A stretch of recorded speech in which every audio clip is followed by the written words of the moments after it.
जय राधा माधव कुंज बिहारी।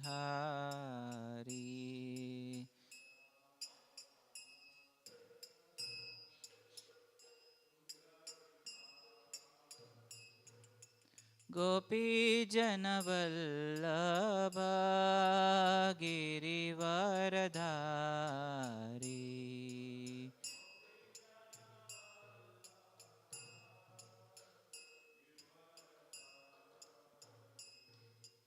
गोपी जनवल्लभ गिरिवरधारी।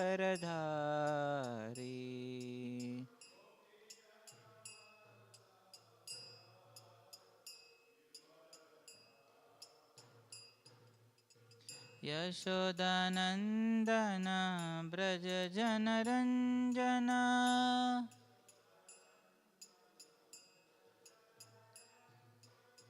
यशोदानन्दन व्रज जनरञ्जना।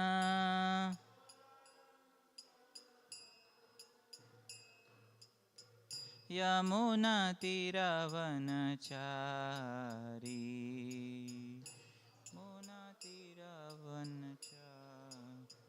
यमुनातीरवनचारी। यमुनातीर। जय राधा माधव कुंज बिहारी।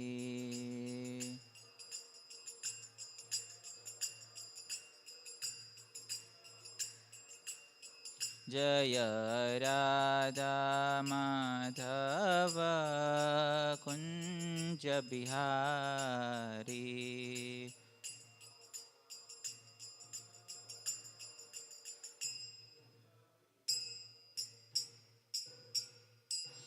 नाम संकीर्तन की जय। ओम नमो भगवते वासुदेवाय।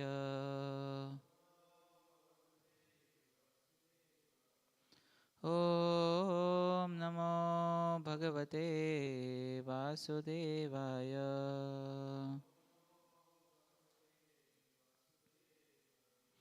ओम नमो भगवते वासुदेवाय।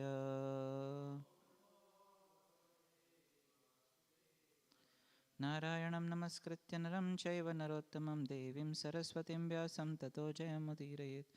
नष्टप्रायेषु भद्रेषु नित्यं भागवतसेवया भगवती उत्तमश्लोके भक्तिर्भवति नैष्टिकी। कृष्णाय वासुदेवाय देवकीनन्दनाय च नन्दगोपकुमाराय गोविन्दाय नमो नमः। Hare Krishna. We are reading from Srimad Bhagavatam, Canto 11, Chapter 8, chapter entitled The Story of Pingla, text number 8.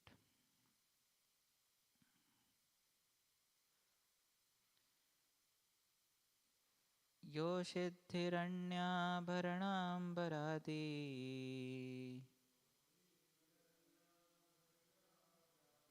द्रव्येषु मायारचितेषु मूढा प्रलोभितात्मा उपभोगबुद्ध्या पतङ्गवन्नश्यति नष्टदृष्टिः। यो सिद्धिरण्याभरणाम्बरादि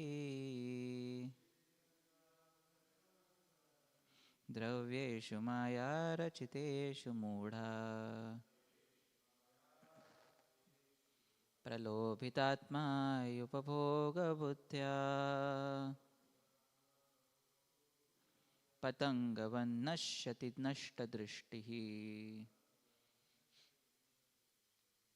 यो सिद्धिरण्याभरणाम्बरादि द्रव्येषु मायारचितेषु मूढः प्रलोभितात्मा उपभोगबुद्ध्या पतङ्गवन्नश्यति नष्टदृष्टिः।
आत्मा उपभोगबुद्ध्या पतङ्गवन्नश्यति नष्टदृष्टिः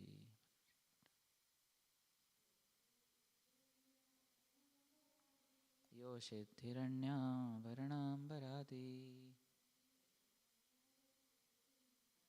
द्रव्येषु मायारचितेषु मूढः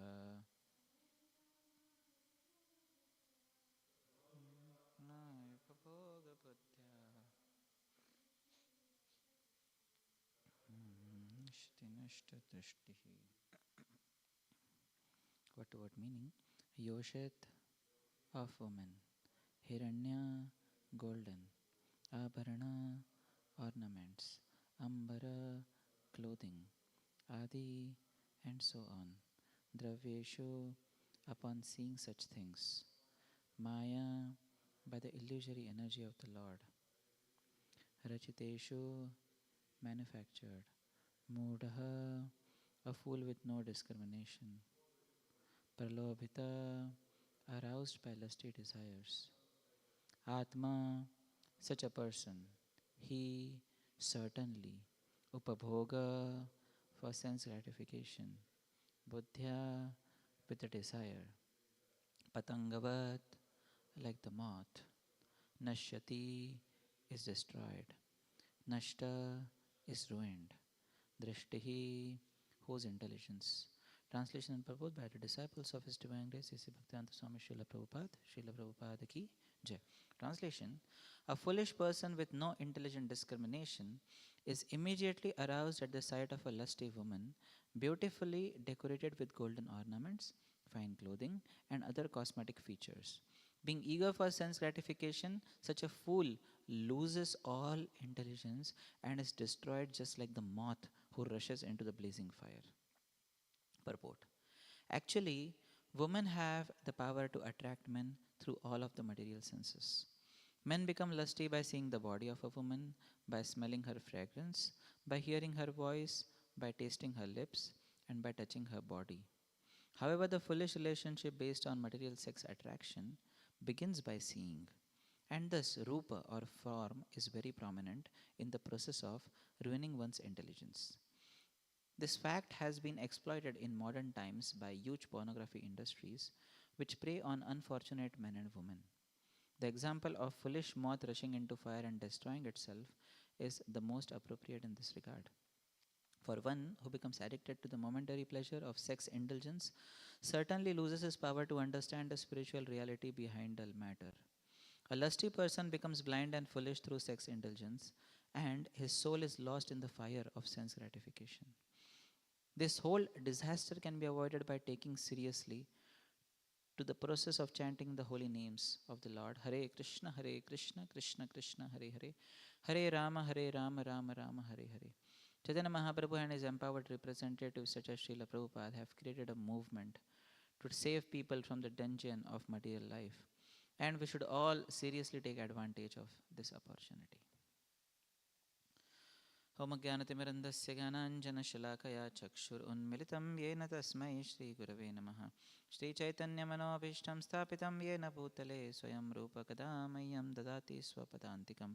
वन्देऽहं श्रीगुरोः श्रीयुतापदकमलं श्रीगुरून् वैष्णवांश्च श्रीरूपं साग्रजातां सहगणा रघुनाथान्वितं तं सजीवं साद्वैतं सावधूतं परिजनसहितं कृष्णचैतन्यदेवं श्रीराधाकृष्णपादान् सहगणा ललिता श्रीविशाखान्वितांश्च. नमो विष्णुपादाय कृष्णप्रेष्ठाय भूतले श्रीमते भक्तिवेदान्तस्वामिन् इति नामिने.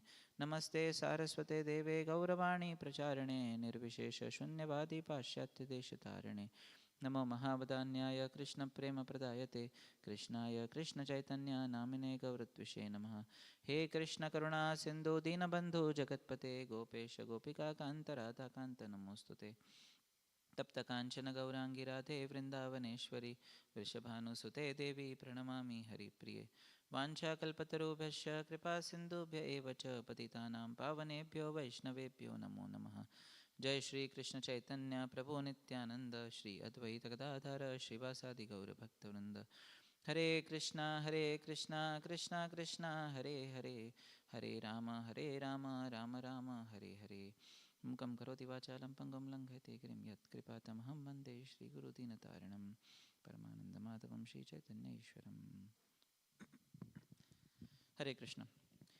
So we are in this very beautiful section of Srimad Bhagavatam where we are talking about Lord Krishna instructing Uddhava, and now we are in the section where the Avadut Brahmana is narrating his 24 gurus, and we are on the 12th guru, who is the moth. And the moth is compared to a crazy and a foolish person wanting to enter the fire, just as a man whose senses are uncontrolled, after seeing a woman's form, he gets bewildered. When Srimad Bhagavatam was spoken by the sages, by Shukadeva Goswami to Maharaj Parikshit, all the sages were present there, and no woman was there present. So, majority of the teachings which are given in the Srimad Bhagavatam, therefore, we see that they are a bit male centric. But the principle remains, because when Lord Kapila is instructing Devahuti, then he says that just as man is attracted to a woman is attracted to a man. So the principle of attraction for both the sexes, it remains as it is. But here in this particular translation and purport, it is mentioned how form can totally bewilder a living entity into thinking that material sense gratification is the whole aim of life.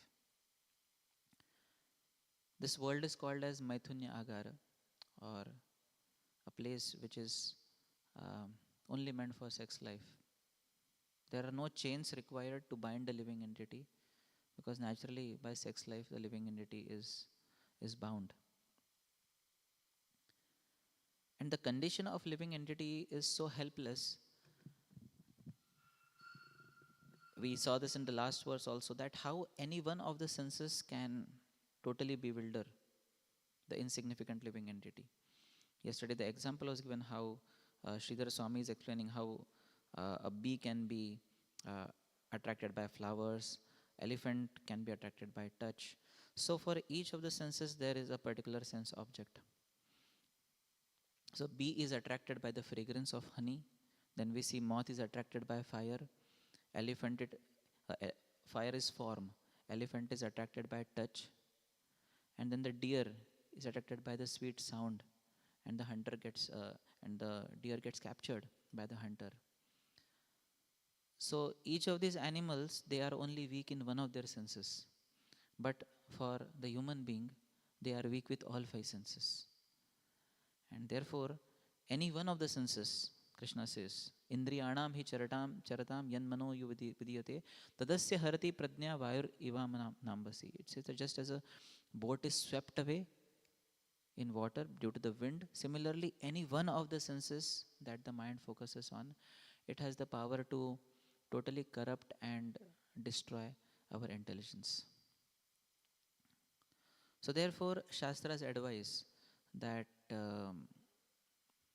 that it is better for a man and a woman to come together only for a dharmic purpose, and otherwise it is advised that a safe distance could be kept, so that one can peacefully focus on spiritual life. And therefore there is this verse in Srimad Bhagavatam which says, Matra swastra duhitra va na viviktasano bhavet balvan indriya krama vidvamsam vikarshati. It says that one should not sit with one's mother, daughter or sister in the same asana, in the same seat. It is why? Because the senses are so strong that they may bewilder even a man of steady intelligence. And when Vyasdeva was writing this, there was one of his disciples named Jaimini. He said, Vyasdeva, this doesn't look appropriate. What are you saying? No, this cannot be true. And then Vyasdeva said, okay, fine. You be in your hut and I'll come tomorrow. And that very day, what happened? Jaimini Rishi was sitting inside his hut, and it started raining very heavily. and he heard a knock on his door. And as soon as he opened the door, there was a very beautiful girl who was sitting there, and she was getting wet in the water. She said, "Please let me come in, let me come in." And then Jamini said, "No, no, no, no, no, I cannot allow you to enter." But when he had opened the door, he remembered the form of that woman, and it was so beautiful. So he said, "You come in, I will go out. And no matter how much I tell, you should not open the door of the hut." So she came inside, Gemini went in, Gemini went out. But when he was out, he was again and again thinking about the vision which he had, the form which he had seen. Moth is getting attracted to the form, the fire is form. So, because of repeated contemplation, what happened was Gemini Rishi himself then started banging the door, and he said, "Let me enter, let me enter." And the lady said, "You only had told not to open the door." "No, no, no, I want to enter, I want to enter." She said, "No, I am not going to open the door." And Gemini Rishi climbed the top of the hut and jumped, broke open the roof and jumped from the roof and said to that lady that, "Please, I want to marry you." And the lady said, "Okay, I will marry you only in one condition." He said, "What is that condition?" So she said that you should take me behind your back from this downhill to the top of the hill. And Gemini said, "Okay, I'm ready to do that." And Gemini, she sat down, and this girl sat behind him, and he was just going ahead. And as he reached half distance, he saw that something is something is kind of touching his back. And then he looked behind, and instead of that girl, there was Vyasdeva sitting behind him. And then Vyasdeva said to him, "You understood that verse which I said to you? Do you agree on that verse now?" And then Jaimini said, "Yes, yes, dear Vyasdeva, I agree that verses."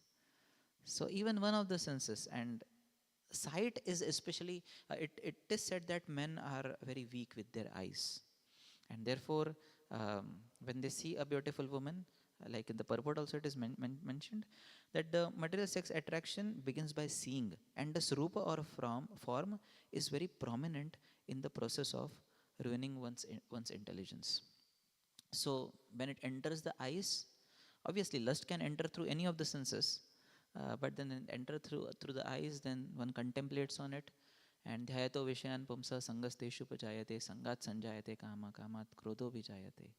In that sense, Uh, in Jaiva Dharma, there is a verse which says, so Brahmaji is saying that the design of the senses is such that the senses are projected externally. So it is very natural for the senses to look outward for objects of enjoyment. And then he says, but a handful of souls, those who are called as dhiras, they only can project the senses inward.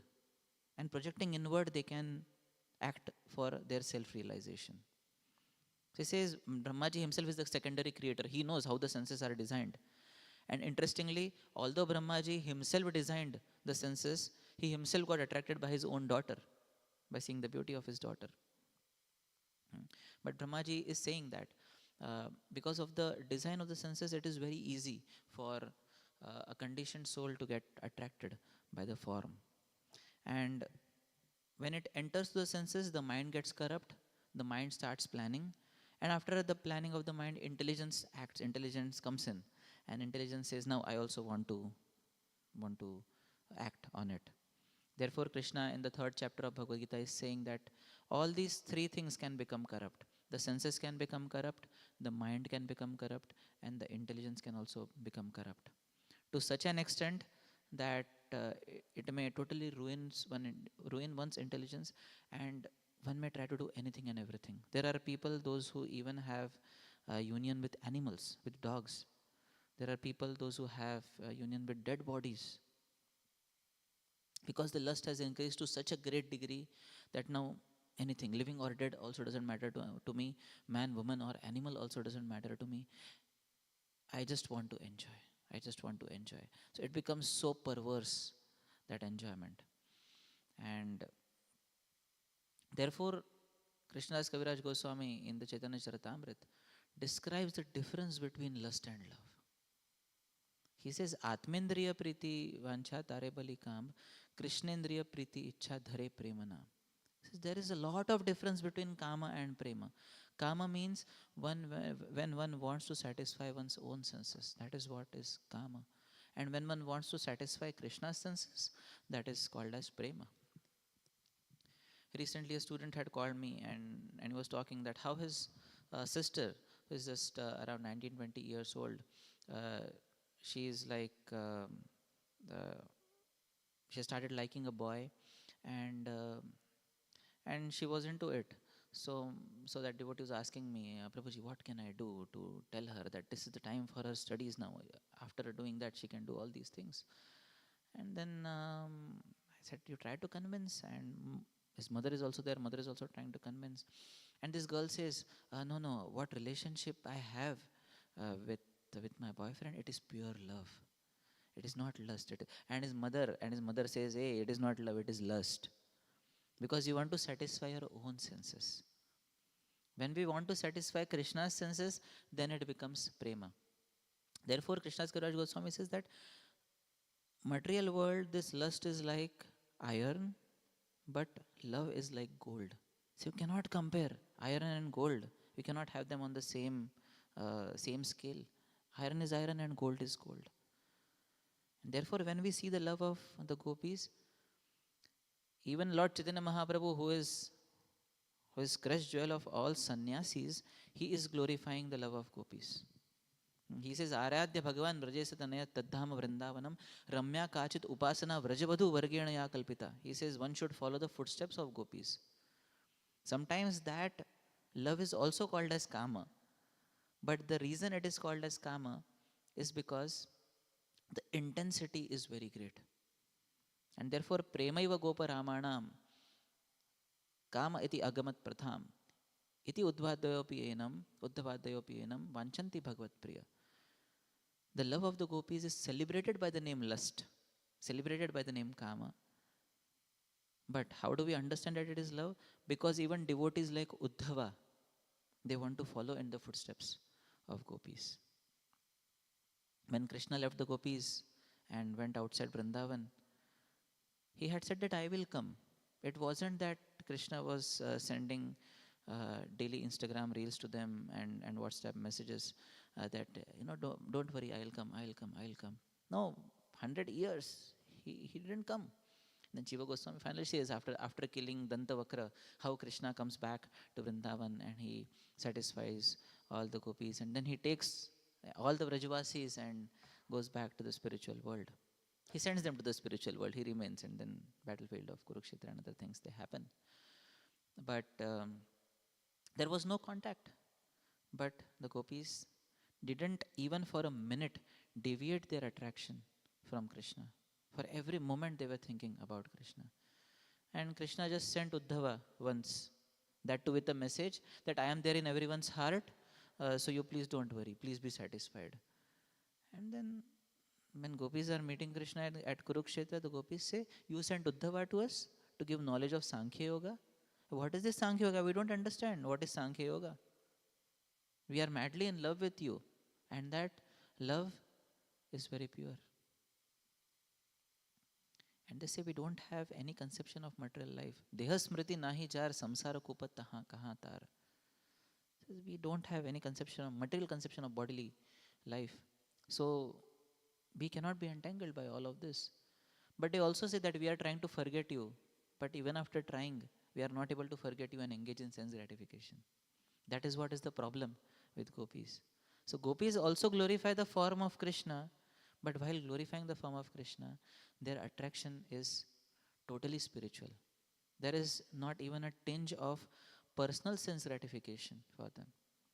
And that is why Narad Muni, when he goes to all the devotees and asks them for their foot dust to relieve Krishna of his headache, even Rukmini says, no, how can I give that to Krishna? I cannot give. And when he goes to the gopis become very excited and start scraping all dust and putting it in bags and giving it to Narad. Narad says, do you know what is going to happen? You may go to hell for this. And the gopis say, we don't mind staying in hell for 1,010 million years if it relieves Krishna of a moment's headache. That is their selfless love for Krishna. And therefore, when we come to spiritual life, that difference has to be understood between kama and prema. The verse describes kama, how material form bewilders a living entity, because of which it just enters, uh, just like a moth entering into a fire. And therefore, this material titillation, which begins as a kind of titillation, then grows into a temptation. One feels that I want to enjoy. And when it becomes a temptation, then one doesn't want to follow the rules. It leads to transgression. So, titillation, from titillation to temptation, then it leads to transgression. One breaks all rules. As they say, everything is fair in love and war. So, they break all rules. And when we break the Lakshman Rekha, even Sita got kidnapped. What to speak of living entities like us? And Ravana is a symbol of lust. And Sita kidnapped Ravana. So, just as Sita was kidnapped when she went out of the Lakshman Rekha, in the same manner, if we go beyond Lakshman Rekha, the boundaries which are set for us, then the lust, like Ravana, will capture us. And then that transgression leads to further addiction. One does not get satisfied by by one-time indulgence. One wants to indulge again and again and again. That is what happened with Ajamil. He saw the Shudra and the Shudrani embracing and kissing each other one time, and then that led to some kind of temptation. He went home and he thought, "Wow, how great it would be to have that prostitute with me." And that temptation led to transgression. Even though he was having a wife, he was having kids, he got that prostitute in and threw his legal wife out. And then, due to that transgression, after that he became addicted to the sense gratification, and he did what not. He did all kinds of looting people, killing people, just to satisfy that prostitute. And ultimately, it led to his captivation and bondage in this world. Fortunately, he was saved by uh, the Vishnu Dutas. But this addiction, it leads to captivation. And one becomes captive in this material world. One feels that material world is all and all. Prabhupada writes in one of the purports. He says, when one surrenders to the feet of a woman without reservations, he becomes like a pet animal, and he wants to remain in this material world. He doesn't want to go out. He says, wow, this material world is very nice. Krishna is saying it is dukkhalaya. But he says, no, this is not a dukkhalaya. This is very nice. And therefore, even Prahlad Maharaj, who is just 5-year-old, small child, if you see Prahlad Maharaj's prayers, they are quite hitting on the idea of sense gratification. And Prahlad Maharaj is telling in 7.9.40, he says, Jivvai katochuta vikarshati ma vitripta shishnonyatas savanam kutanchit granonyatascha paladrik kvachakarma shaktir bhavya saeva patnya patim lunanti. So he says that, my dear Lord, the condition of me is just like a person. Imagine a person having 5 wives, and all of these 5 wives are pulling him in 5 different directions. He says, my condition is like that. My tongue, it wants to run in the direction of nice food. Then my ears, they want to hear cinema songs. Prabhupada writes in the translation, my ears want to hear cinema songs. He says, my eyes want to see nice scenes of sense gratification. And my touch, it wants to touch very nice objects. And he says, in this way, I am certainly bewildered. I don't know what to do in my life. So in this way, material form bewilders. And therefore, Mayavadis, they say, because form is having so much of a problem, let us desire no form. And therefore, they want to get out of all forms. No form. Even the Supreme Personality of Godhead has no form, because material form always is going to lead to a trouble. But then we don't subscribe to that particular idea. We say, no, material form gives problem, That does not mean Bhagavan is nirvishesha and Bhagavan is nirakar. Nirakar means he's not having any material form, but he has a spiritual form. So the journey of a sadhaka has to go from the fire of sense gratification. Fire is extinguished by loads of water. If there is a huge forest fire, samsara dava nallida loka tranaya karunya ghana ghana. Forest fire is there, it is extinguished by the rains of mercy of the spiritual master. Similarly, this fire of sense gratification, which is present in our heart, present in my heart, to a very great degree, it can be extinguished by the waters and waves of devotion. Therefore, Rupa Goswami has written nectar of devotion, and he has given waves in that. So water and waves. Therefore, in the Arti also, it is not nowhere Shastric in that sense, but we have lamp offering, right? And after offering the lamp, we have water. And even a drop of water can satisfy Krishna. Patram pushpam phalam toyam. He does not say what quantity to offer to me. He says toyam, a little bit of water can also satisfy. And water, this arghyam can satisfy, and this arghyam can also satisfy Krishna. If we cry tears of repentance, that water also leads to obtaining the mercy of Krishna. Krishna, I'm so fallen. I'm so unfortunate that in spite of having come to the association of devotees, in spite of having obtained a human form of life, I'm not able to see your beautiful form. Even though I am seeing your beautiful form, still I am getting attracted to the form, to the beautiful and pleasant forms of this world. So if we have those tears, that water of repentance can help us. Then the waters of devotion can also help us.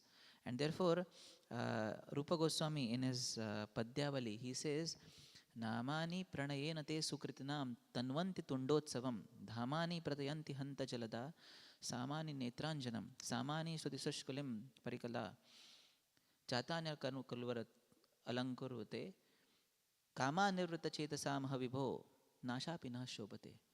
He says, Namani pranayena te sukritinam tanvanti tundotsavam. When we are chanting the holy names of your Lordship, that chanting has created a festival in our tongues. Tanvanti tundotsavam. It is a festival in our tongues. Then he says, when we see your beautiful form, which is more beautiful than a freshly monsoon rain cloud, it is just like an ointment for our eyes. And then when we hear your flute song, Samani Swatishushkulim Parika Jatani Alankurvate, our ears get so excited that we don't desire to hear any other thing. And then he says, my dear Lord, now material desires, they no longer appear beautiful to us.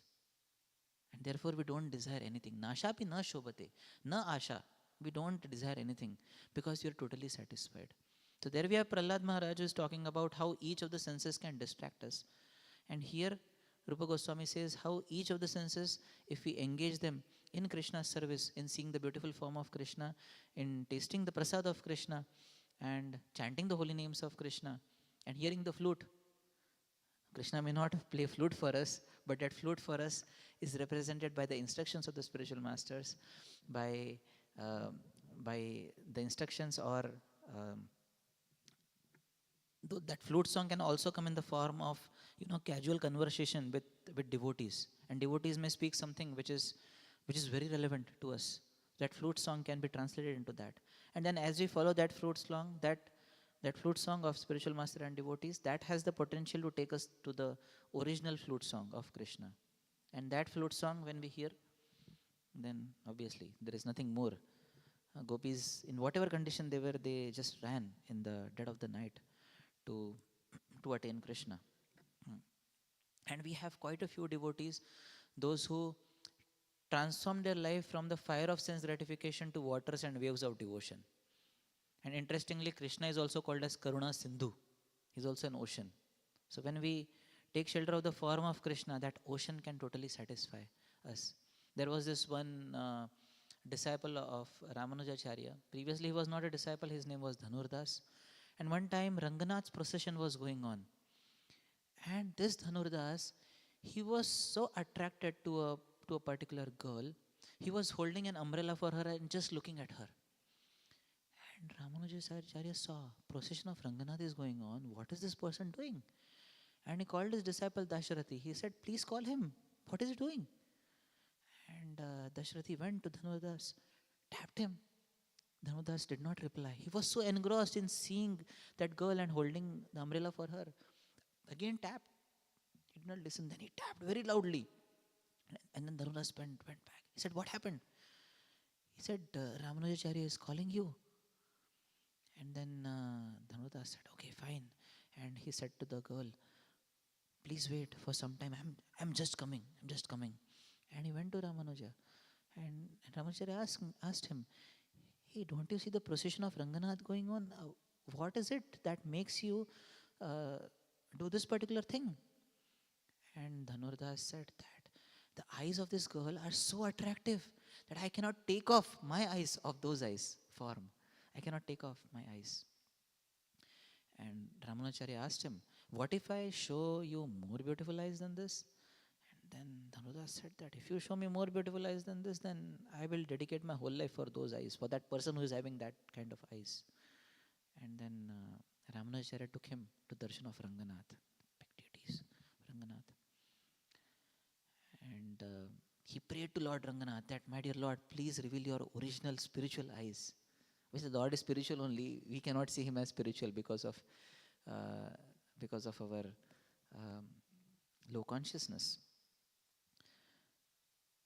So he personally took him to Ranganath's inner chambers and gave him darshan of Ranganath's beautiful eyes. And Dhanurdas was so captivated by that darshan. He fell at the lotus feet of Ramanujacharya. He said, tell me now what I have to do. And Ramanujacharya said, go and marry that particular girl, live with her, and you dedicate your life for Ranganath's service. And Dhanurdas became such a dear disciple of Ramanujacharya that Ramanujacharya favored him more, even more than the sannyasis. And one time the sannyasis were very much envious. They were feeling a lot of envy towards Dhanurdas. That how is he so close? And they wanted to defame him. So Ramanujacharya understood this, and Ramanujacharya, what did he say was, he called all his sannyasi disciples and he said to them that, you know, this Dhanurdas, he's a very lusty person. He's just after his wife. So what you do is, you go to his place and you steal, when he is not there, and steal the ornaments. When his wife is sleeping, you steal the ornaments from his wife. And the disciples became, and then look at the reaction of Dhanurdas. What will be his reaction? And the disciples became very happy. And just a day before that, what had happened was, when these sannyasis had woken up early in the morning, their loincloths were missing and their dhotis were missing, and they started fighting amongst each other, that you have taken my loincloth, you have taken my uttariya, you have taken my dhoti, or whatever they were, lungi, down. So next day, they went to Dhanurdas's place. Dhanudas was not there, wife was sleeping. So these couple of them entered. And entering, Dhanudas' wife, I don't remember her name, she was sleeping on one side. So they removed all the ornaments from that side, and then she turned. And they thought that she's getting up, so immediately they ran. After some time, Dhanudas came and he looked at his wife. He said, what happened to you? You were wearing ornaments only half the side. And she said that actually some of our god brothers had come, and I guess I was sleeping and they took off ornaments from me. So I think the Matha must be in great need of money, otherwise why they will do it? And then Dhanuras said, that is okay, but then why didn't they take from the other side? And then the wife said that actually when they took off entirely from one side, I just wanted to turn off so that they can take very easily from the other side. But they got afraid and they left. And Dhanudas started chastising his wife. You foolish lady, you don't know how to turn properly. If you would have turned very nicely, then we could have offered the other side of the ornaments also to our guru and his service. And the wife became ashamed, said, I'm very sorry, my dear husband. From next time I'll be careful. And when the sannyasis saw this, they understood what a high level of dedication this person has. And they went to Ramanujacharya, and they asked forgiveness from him. They told him what exactly happened. And Ramanujacharya told to them, the earlier day when I had taken off and had exchanged your loincloths and your dhotis, you became so annoyed, you became so angry that you started fighting. And you see, this Dhanurdas, even he's staying at home with his wife, but still he's so detached from everything. So Dhanurdas, who was totally in the fire of sense gratification, he went from the fire of sense gratification to water and waves of devotional service. And that is what a devotee has to do. Bilva Mangal Thakur, he had no eyes. Before he had eyes and he was attracted to the form of Chintamani. Then while going to Vrindavan, he was again attracted to another lady. He said, let me take off the eyes. We are not expected to do that because everything is there in the mind. We need not imitate Bilo Mangal Thakur. But even though he did not have eyes, still Krishna would come every day to give him darshan. And his fire of sense gratification transformed into such waves of devotional service that even Chaitanya Mahaprabhu would want to hear his Krishna Karanamrit. And Krishna Karanamrit describes such beautiful mellows of devotional service. So from material lust, he went to spiritual love. And that is what is the journey of a sadhaka. Srila Bhaktisiddhanta Saraswati Thakur says that if a devotee wanders in the 12 forests of Vrindavan and get the 12 tastes, then he will totally be freed from the disease of lust. Some of our acharyas say that when we worship Lord Madan Mohan, who is very enchanting, who is himself the Cupid. Those who are Brahman initiated, they chant something called as Kama Gayatri. And in Kama Gayatri also, all the names of Krishna which are there, they represent the spiritual Cupid, who is Krishna. So once that spiritual Cupid enters the heart, there is no place for material Cupid to enter. And therefore devotees become mad in love for Krishna. The extent of love which a materialist has for sense gratification, a devotee has even more of that towards Krishna. Therefore, Bhaktivinoda Thakur prays that Vishaye je priti ebe achaye amara sei mata priti hauka charane tomara prabhu tava pada yoge mora nivedana. He says, my dear Lord, I have only one request of you. Whatever desire I have for sense gratification right now, Vishayaje Priti Ebe, whatever love I have for sense gratification, please transfer that desire to love for Krishna. Let me have that attraction for you, what I have for sense gratification. And if that happens in our life, then we won't go from this journey of titillation, temptation, transgression, and addiction.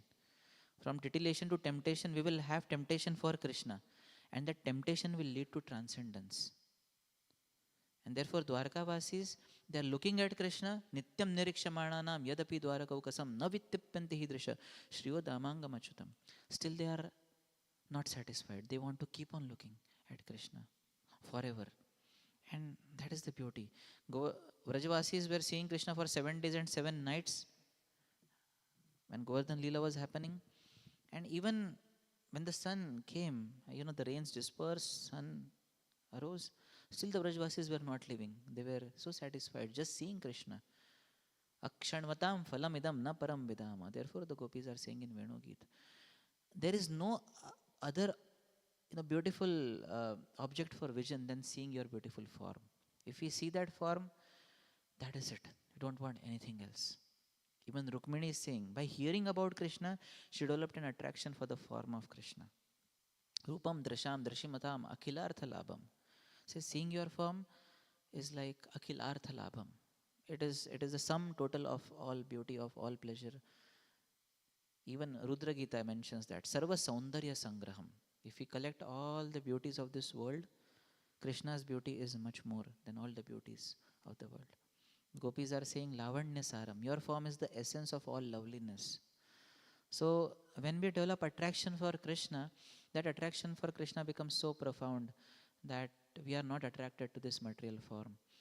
And therefore we need to project our senses inward. As we began, the senses are projected outward, but when we start projecting them inwards, then we can try to develop this love for Krishna. And when this love is developed, then even staying in this material world is not a problem. Kaivalyam narakayate trijashapur akasha puspayate vishwam purana sukhayate. This world will become a very happy place. Because wherever we go, we will see Krishna. Jahan jahan netra pade, tahan Krishna sphure. Wherever we go, there we see Krishna. And that should be our aspiration, from going from like being a moth who was wanting to enter fire to being like a river, Tvai me ananya vishaya, who wants to enter the ocean of Krishna's devotional service. So I'll pause here if there are any comments or clarifications. You spoke about the episode of Vak, about the Brahma attracted to his own daughter. Is this Vak is same as Mother Saraswati or somebody else?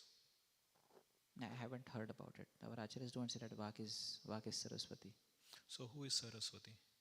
Saraswati is the wife of Brahma, right? Yes. So she was a daughter. Vak was the daughter. So no connection with Vak and Saraswati. No connection. Okay. Thank you, Prabhu.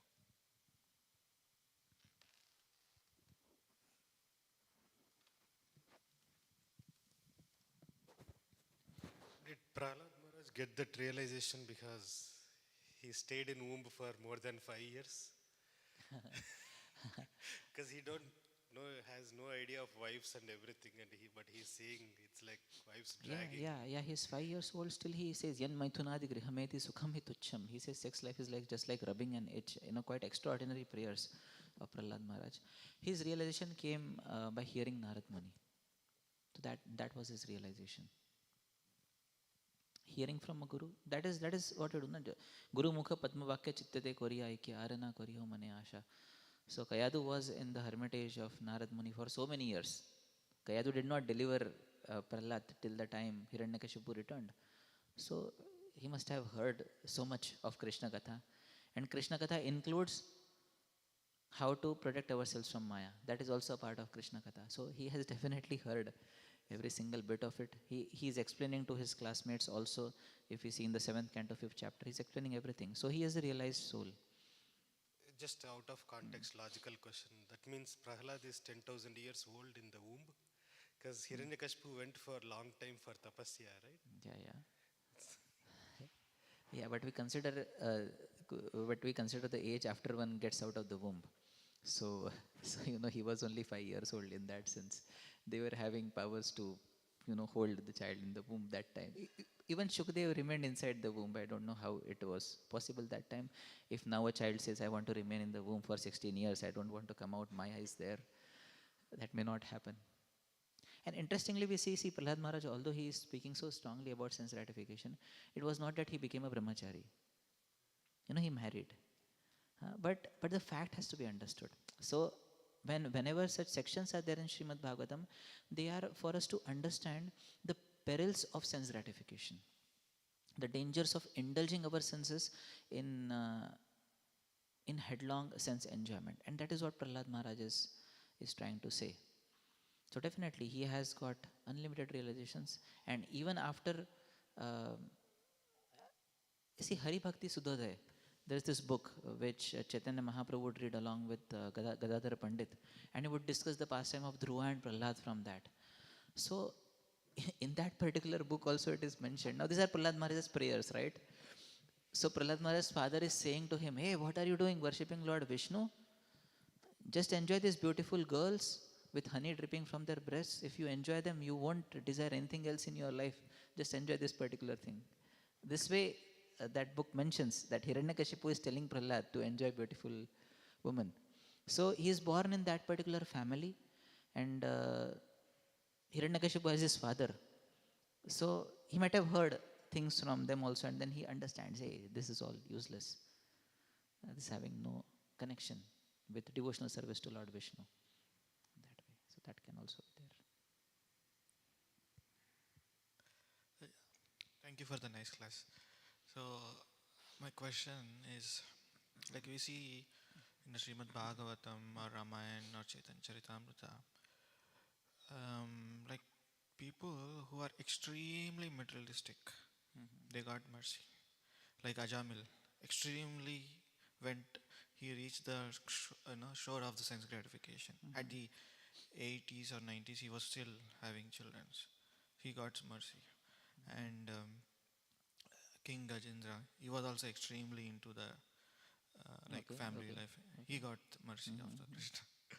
And as you told the story, Dhanurdas. Dhanurdas, he was extremely there. And in the case of our Jagai Madai, they were extremely into that.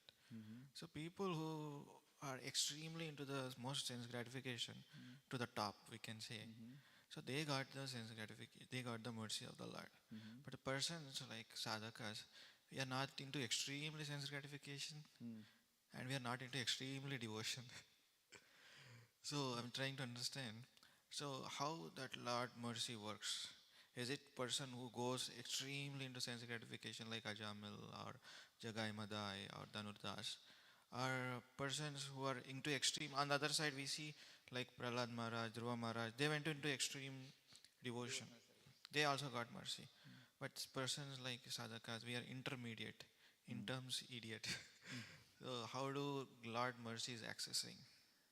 So it is not necessary that we have to go to one of the extremes to get mercy of Krishna. Our acharyas, they, even though they were not extreme into sense gratification, but they are very earnest and they are very repentant of whatever small wrong they might have done in their devotional life. So talked about Bilva Mangal Thakur also, from extreme to extreme. Our problem is we remain lukewarm. So Jesus said, either you be hot or you be cold. Because somehow nothing bad is happening and nothing calamity is coming in our lives, no crisis is coming, and Krishna is also not accessible. He is quite far away. So we feel, okay, fine. I have 100 more years to perfect my devotional life, and therefore I can go on slowly. So to the degree we become intense, to that degree we can attain mercy of Krishna.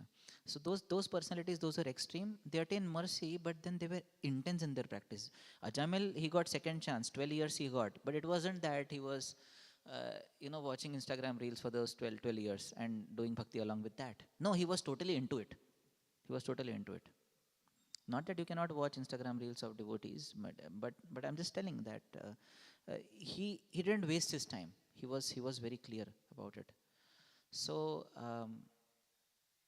if we become intense, if we realize, see, if we are not into extreme of sense gratification, but still if we realize our fallen condition, and that is what all the acharyas are doing. Amara jivan sada papirata nahika punyarlesha. Who will speak like that? Krishnadas Kaviraj Goswami is saying, I am lower than even Jagai and Madhai, and therefore he is getting the mercy.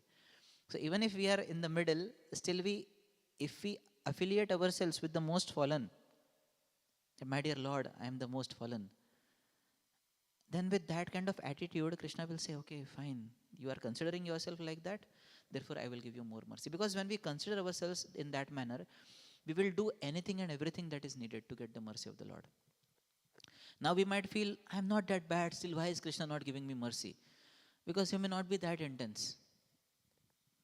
But a person who has gone through all that, he understands that it was quite a bit of thing. Now I don't want to go. Like you yesterday were quoting the example of Yamunacharya, Yadavadi Krishna, Cheta Padaravinda. Now when he might be tasting the lips of a woman as given in the purport before, but then he says, my lips curl in distaste now. So he's so intense, that thought is coming, but no, I don't at all want this, because I want to go headlong into Krishna's service. So many a times we have our reservations to give ourselves fully to Krishna. His Holiness S.B. Keshav Maharaj says we have three kinds of kapatata or deceitfulness. He said we are dhana kapat, we don't want to give our wealth to Krishna. We are bala kapat, we don't want to give our strength to Krishna. And we are prema kapat, we don't want to give our love to Krishna. So we hold back. So because of holding back, we are not able to get that mercy which we can get if we give ourselves fully. So it is not that sadhakas cannot get mercy. They are getting mercy. That is why we are here. We are practicing. That is why we can, every single day actually, otherwise there is a great probability. Prabhupada says if you don't chant 16 rounds attentively, at any point you can fall to Maya. And I'm sure I am not chanting, attentively every single day. So any moment I can fall to. But the fact I am still in devotional service means Krishna's mercy is there. So we need to understand that as well, that Krishna's mercy is there, but then I need to become more intense and understand that if I practice in that manner, because all these devotees whom you quoted, they practice intensely. So that intensity is needed. That is what I feel. Okay, makes sense.